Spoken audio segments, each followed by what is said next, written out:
We were on verse number 16 and 17. So here in 16 we see that everything is connected to Krishna, right? He is the source of everything. He is the center of all that is. And the purpose is to perfect our lives through Krishna consciousness, get his mercy, become fearless, and go back to Godhead, right? Here in verse number 17, we can see in the purport it says one should meditate on the fiery sun globe as the place where God is worshipped. Lord Krishna is the reservoir of all effulgence, and thus it is fitting that he be properly worshipped on the glowing sun. Right? Prabhupada, he has given us such a simple process of Krishna consciousness. And the simple process is chant and be happy, right? Chant what? The Hare Krishna Mahamantra. Hare Krishna, Krishna Krishna, Hare Hare, Hare Ram, Ram Ram, Hare. That's the mantra meditation. And in this verse, he talks about spiritual initiation is a means of purification for the spirit soul. The initiation is very, very, very important. It's already mentioned in other scriptures also. It's there in Bhagavad Gita also. So what happens when we get initiated? Initiation actually is the beginning. It's not the end. We should not think, oh, today I got initiated. My job is done. Now let me close everything and relax. No, it is the beginning. It's a long way to go and there is not much time. We need to hurry up. Unfortunately, people in this Kali Yuga, they think I am going to live for a very long time. I have a lot of time. I have many years left. But we don't know when the end is going to strike. We don't know. It's not necessary that we will die when we are very old. No, death can come at any time. So devotional service to Krishna it's like you can say it's an emergency, right? When we are really sick, where do we go? We rush to the ER, emergency room. Like that, we have to think that, yes, we must take up Krishna consciousness very, very seriously. Of course, it's a long way to go. Verse number 18. Playfully carrying a lotus which represents the various opulences designated by the word Bhaga, the Supreme Lord accepts service from a pair of chamara fans, which are religion and fame. O Brahmanas, the Lord's umbrella is his spiritual abode, Vaikuntha, where there is no fear. And Garuda, who carries the Lord of sacrifice, is the threefold Vedas. How beautiful, you see. So here he's talking about Vaikuntha. Prabhupada says, Kuntha means anxiety. Vaikuntha means no anxiety. So that is the place where there is no anxiety and there is no fear. The goddess of fortune, Shri, who never leaves the Lord's side, appears with him in this world as a representation of his internal potency. Vishvakshena, the chief among his personal associates, is known to be the personification of the Pancharatra and other tantras. And the Lord's 8 doorkeepers, headed by Nanda, are his mystic perfections, beginning with Anima. You see? So here we see there is talk about 8 mystic perfections. And what are those? There's Anima, Lagima, Prapti, Mahima, is Ishitva, Vasitva, Prakamya, and Kamavasita. So, but Lakshmi is the original source of material opulence. Prabhupada says that people like to have Lakshmi, but they don't want Narayan. But Lakshmi doesn't go without Narayan. She goes wherever Narayan is. So if we have Narayan, then Lakshmi will automatically come. But that doesn't mean devotees think, let me chant Narayan, Narayan, Narayan, and Lakshmi is going to come. Lakshmi, Lakshmi. No. Devotees don't think like that. They don't think about the material opulences. They are happy and satisfied with whatever Krishna has given. We all have understood from Bhagavad Gita chapter 3 and 5, Karma Yoga, right? And Karma Yoga action and Krishna consciousness. That based on our past karma, we get what we deserve and we don't get what we don't deserve. Now here he's talking about the 8 doorkeepers, right? 8 doorkeepers or 18 doorkeepers? 8 doorkeepers, yes. But there is a mention about 18 doorkeepers of the Lord. And I'll read out to you. Nanda, Sunanda, Jaya, Vijaya, Chanda, Prachanda, Bhadra, Subhadra, Dhata, Vidhata, Kumuda, Kumudaksha, Pundariksha, Vamana, Shanku, Karna, Sarvanetra, Sumukha, and Supatishtata. These are the doorkeepers of the Supreme Lord. So if he has so many doorkeepers, will it be easy for us to go inside? No, we'll be stopped and we will be checked and we'll be tested to see, are we qualified? But what does Prabhupada say? He says he has the key to the back door of Vaikuntha. Right? If we just surrender to Guru and Prabhupada and the Parampara and Krishna, then there is possible to get the back door opened for us. Because for that also we have to be qualified. Next verse number 21. We do only till 23. Vasudev, Shankarshana, Pradyumna and Anuruddha are the names of the direct personal expansions of the Supreme Godhead, O Brahmana Shanaka. One can conceive of the Supreme Personality of Godhead in terms of awakened consciousness, sleep, and deep sleep, which function respectively through external objects, the mind, and material intelligence, and also in terms of the fourth transcendental level of consciousness, which is characterized by pure knowledge. The Supreme Personality of Godhead, Lord Hari, thus appears in 4 personal expansions, each exhibiting major limbs, minor limbs, weapons, and ornaments. Through these distinct features, the Lord maintains the 4 phases of existence. So we see here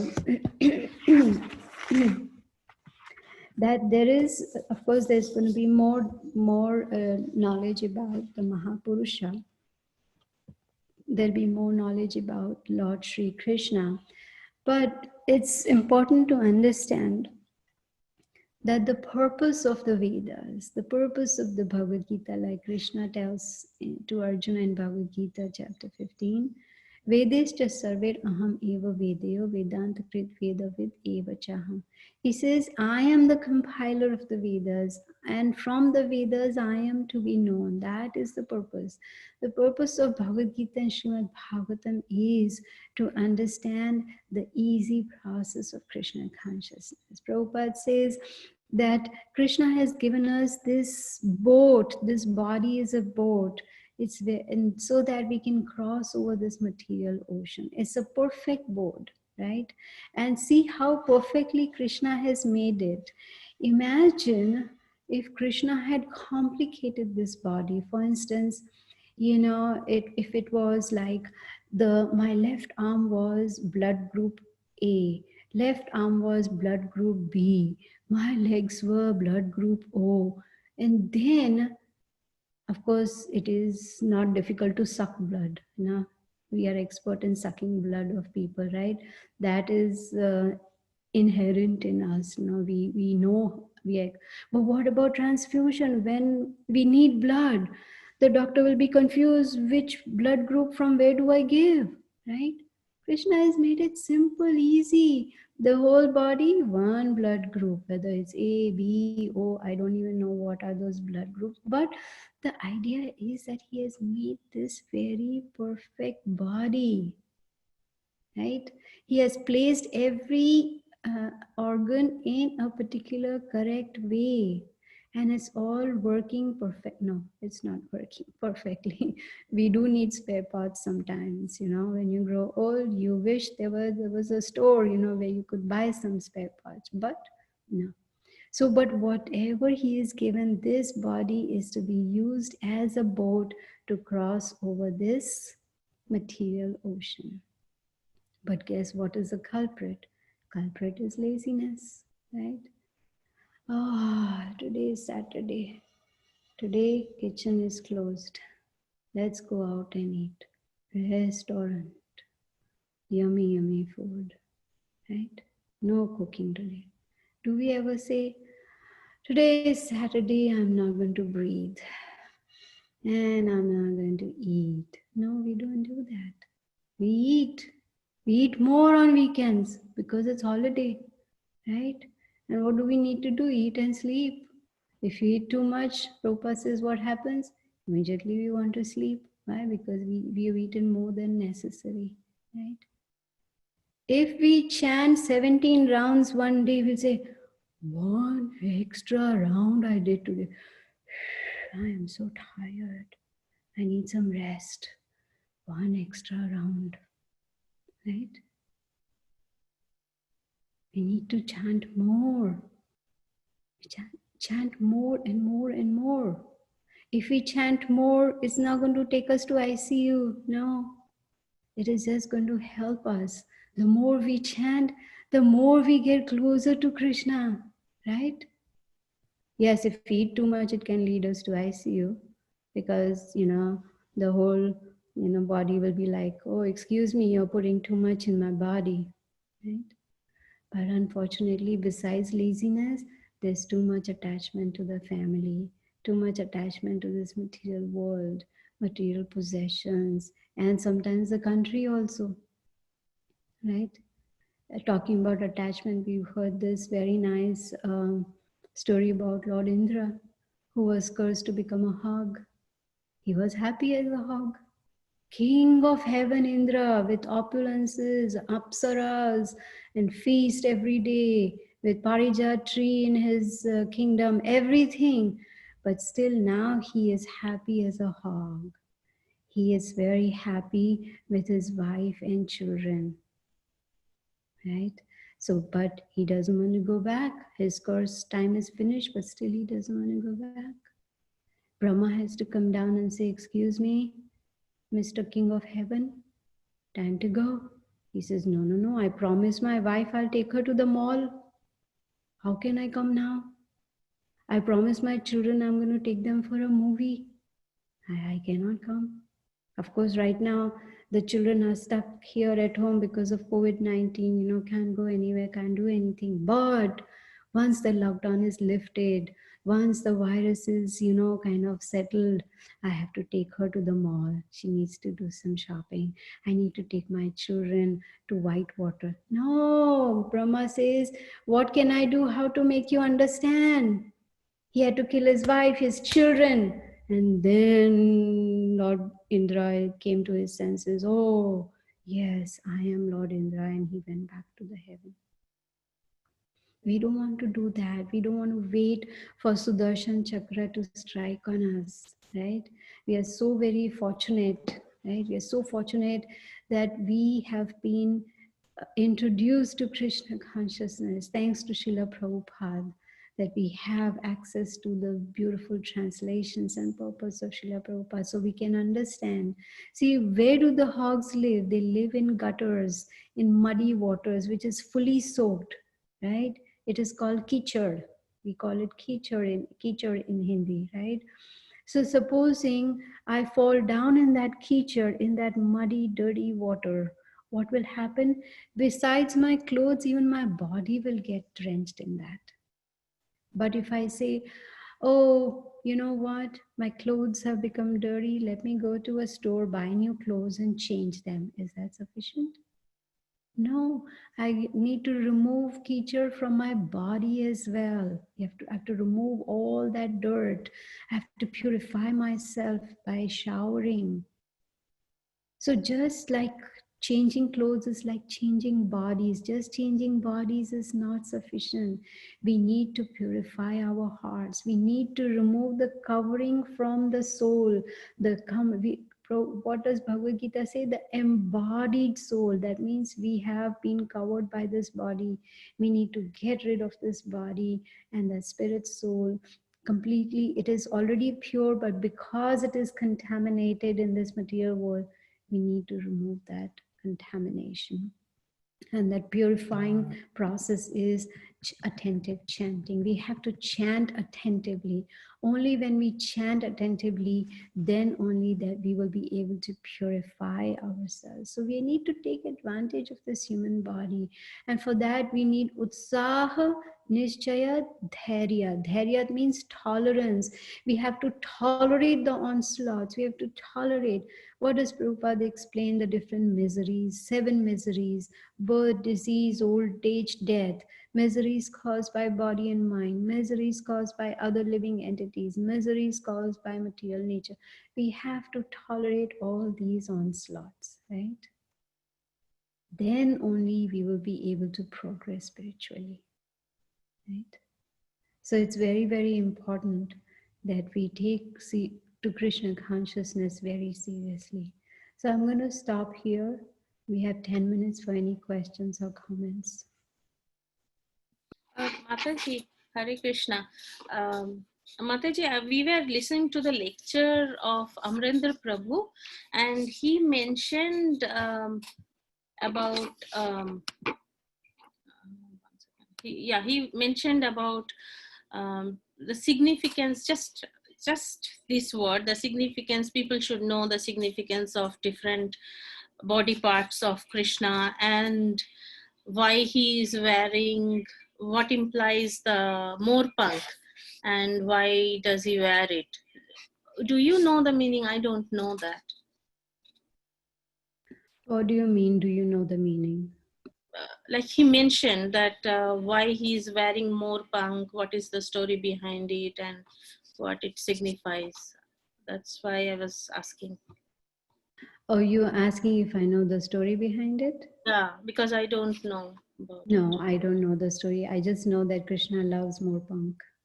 Okay, so maybe I should ask him when we listen to his lecture next time. Sure. Yes, thank you, Mataji.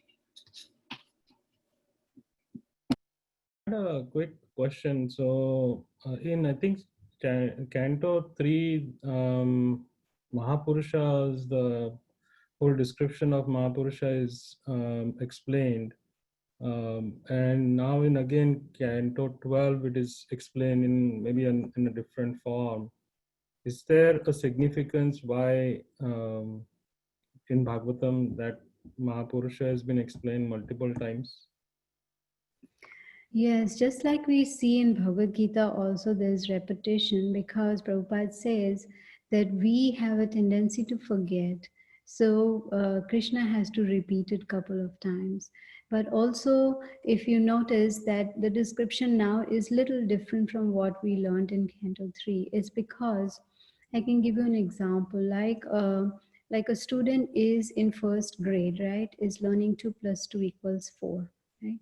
But then the same 2 plus 2, 4 is again explained in high school, but in a different way, with more knowledge, in the sense maybe in the form of calculus or whatever it is. It is basically the same, but it is described more elaborately because the 10th grader is now able to understand, which a first grader would not have understood calculus in the beginning, right? So Krishna also is describing, he's repeating because it's very, very important and we have tendency to forget. So that's why he's explaining again. Thank you, Mataji.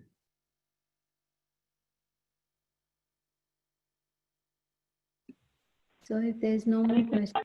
In that verse 8, it was explained about all the different aspects of the body of the Lord. So in the context, you mentioned that, we should meditate on the lotus feet. So what should that meditation be like? Can you elaborate on that, please?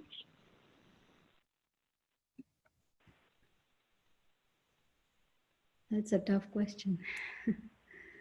What I have heard from Srila Prabhupada is that yes, we should meditate on the lotus feet of the Supreme Lord because that is where we need shelter, right? We are not qualified to be like, the Manjaris, the Gopis, or anyone, right? We are the eternal servants of the Supreme Lord. Yes, they are also serving Krishna, but we are in a very, very tuchha state, that very low state. So for us, we should, aspire for the lotus feet of the Lord. First, that is the first step. And Prabhupada explains that aspiring for that means following the instructions of Krishna. Because just bowing down to Krishna is not enough. That is by the body. With the body, we are just doing a physical activity, but it has to come from within, from the heart, that devotion, that love, and that worship. So he tells us in the Bhagavad Gita, Satatam Kirtayanto Mam, that we must always be chanting, Yatantasha Dhrida Vritaha, with determination. So when we, like he says, Man Mana Bhav Mad Bhakto Mad Yamaji Namaskuru. So we follow the instructions given to us in Bhagavad Gita, and that is what means taking shelter at the lotus feet. Right? When the wife says to the husband, I surrender to you, what does that mean? That doesn't mean you just do namaskaram and then you are done. No, that means you follow the instructions of the husband. You please him, you serve him. So that is what Krishna, we do towards Krishna, is follow his instructions, serve him. Jivira Swarup hoy, Krishnara Nitya Das. Nitya Das means eternal, not Saturday 8 a.m. Das or Sunday 5 p.m. Das. No, it is eternal, like always serving the Supreme Lord. And the best form of service is chanting the Maha Mantra attentively. We get these quotes of Guru Maharaj in Disciples Forum every day. What does he talk about? Attentive chanting again and again and again. So that is taking shelter. Hare Krishna Mataji. Can you hear me, Mataji?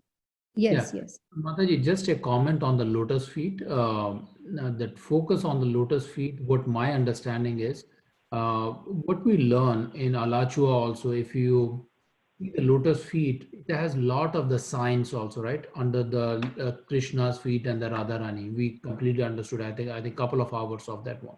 If you see more detail of that one, it has all the conch shell, temple, I think pretty much everything. If you focus on that one, you is not just focusing on the lotus feet, there are a lot of other signs also, which will cover is all the body parts. That's what my understanding. Yes, very good point. Yes, we can meditate on all those symbols, those transcendental symbols on the lotus feet of Radha and Krishna. Yes, thank you. Very nice. Hare Krishna, Geeta ji. Yes, Leelavasi. Can I add a point and get confirmation? Is that correct? The thing is, lotus feet. Krishna's lotus feet is important. Like when we go for darshan, also we have to go from lotus feet up, then navel, then lotus face. Here, first canto and second canto Bhagavatam is lotus feet of Krishna. There only many devotees things are described.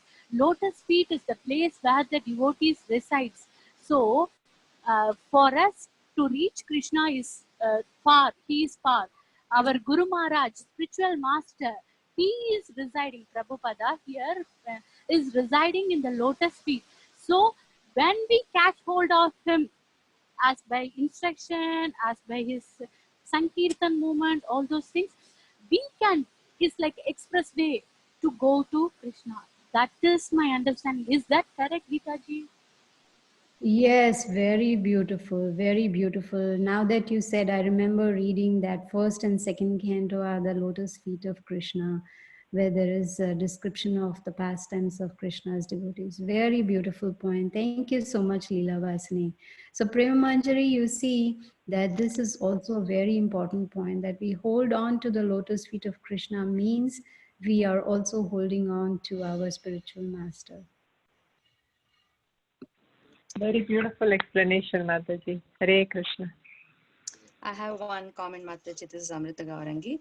So when we were in Vrindavan Parikrama, I had the association of one young devotee, and he was holding the mudras, I mean the lotus feet, literally. I mean, we get those, right? The feet of Radharani and Lord Krishna, which were metal ones, and with all those marks. So he was literally holding those feet while doing the parikrama and thinking about each one of those symbols that we learned in Alachua. And he was also explaining to us that this symbol stands for this. So it made some people were carrying Tulsi Mata, and so this particular gentleman was holding the lotus feet of Radharani and Krishna, which was very inspiring, and in fact gave it to me for one day to hold on that parikrama. I was holding that one day, so it was nice. I wanted to just make that point. Oh, so beautiful, Jai. So you had the opportunity to do that. That is so wonderful. See how associating with devotees we learn so much. It is not possible for us to know everything. When we associate with each other, we learn more and more and more. So thank you, all of you, Leela Krishna, Amrita, Leela Vasini, for these beautiful points. Thank you so much. So if there is no more question, then we will end. I just wanted to say Hare Krishna to Leela Vasini. How are you, Mataji?